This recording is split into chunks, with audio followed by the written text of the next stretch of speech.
ఏంటి పిలిచారట? What is the matter? మొన్న కాలేజీలో కొత్తగా చేరిన సుబ్బారావు అనే కుర్రాడిని ర్యాగింగ్ చేశాం. ఫలితంగా అతని కాలు విరిగిపోయింది. దానికి నీ సమాధానం ఏంటి? పుత్తూరు వెళ్ళి కట్టించుకోమనండి. కొత్తగా కాలేజీకి వచ్చిన వాళ్ళని ర్యాగింగ్ చేయటం పాత రోజుల నుంచి వస్తున్న ఆచారం.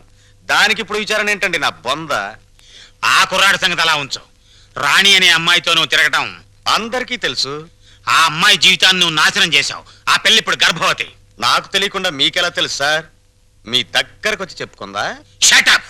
లేకపోతే ఏంటి సార్? నాలాంటి గ్లామరస్ అబ్బాయికి 10 మంది గర్ల్ ఫ్రెండ్స్ ఉండటం చాలా సహజం. మీరంటున్నట్టు ఆ అమ్మాయిని నేను అనుభవిస్తే ఆ అమ్మాయి కూడా నా వల్ల అనుభూతిని పొందింది. ఇది తప్పు అని మీరనుకుంటే ఆడవాళ్ళందరినీ పువ్వుల్లో పెట్టి పూజించుకోండి. కానీ నేను చేసేది ఇంతే. అమ్మాయి రాణి, రాణి,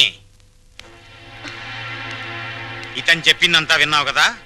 నువ్వేమైనా చెప్పదలుచుకుంటే నిర్భయంగా చెప్పు.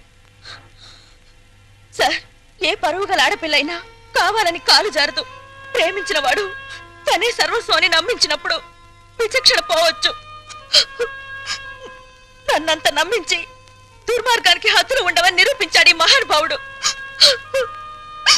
ఊరుకో అమ్మా, ఊరుకో. ఆ అమ్మాయి అభిప్రాయం, నీ అభిప్రాయం తెలుసుకున్నాను. ఇంకా మీ అమ్మా నాన్నల అభిప్రాయం తెలుసుకోవాలనుకుంటే మా ఇంటికి వెళ్ళండి.